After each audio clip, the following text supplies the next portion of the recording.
Hi friends, இப்போ நம்ம சக்திவேல் பார்க்க போகிற சக்திவேல் நம்ம மெயினால் படுத்துகிற பாடு இருக்கே யாருன்னு பார்க்குறீங்களா?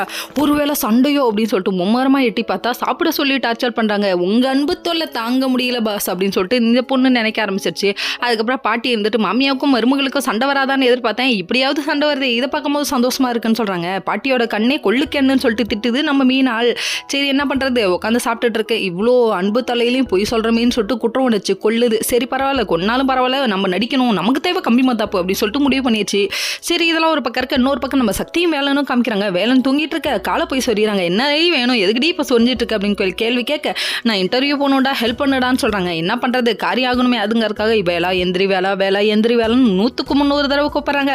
கடைசியில் ஒரு வழியாக கஷ்டப்பட்டு எழுப்பி கொண்டு போய் உட்கார வச்சு கிளப்பி கூட்டு வந்தா பாட்டி ஈஸியாக கண்டுபிடிச்சிட்டாங்க. 2 பேரும் எங்கே கிளம்பிருக்கீங்க அப்படின்னு கேட்டாங்க. போட்ட பிளான் எல்லாம் சொதப்பிடுச்சு, பாட்டி கண்டுபிடிக்கிற லெவலில் இருந்துட்டோமேன்னு சொல்லிட்டு அவங்களுக்கே ஒரு மாதிரி ஆயிடுச்சு. அதுக்கப்புறம் வந்துட்டு அப்படியா பாட்டி தெரியுது, ஒன்றும் இல்லை கோயிலுக்கு போகிறோன்னு சொல்லி சமாளிக்க, வீட்டில் வந்துட்டு கோயிலுக்குலாம் என்னடா போயிட்டு அதெல்லாம் நாளைக்கு போய்க்கோ, வேண்டுதெல்லாம் நாளைக்கு வச்சுக்கோன்னு சொல்லிட்டு சிக்கல் சிவபதி ஆப்படிச்சிட்டாரு.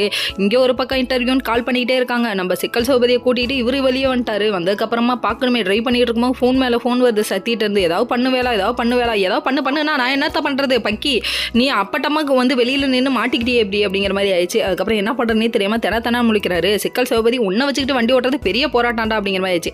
அதுக்கப்புறம் இவர் வந்துட்டு நடு ரோட்லேயே நிற்க வச்சுட்டு லைசன்ஸ் எடுக்க போறேன்னு போய் சொல்லிட்டு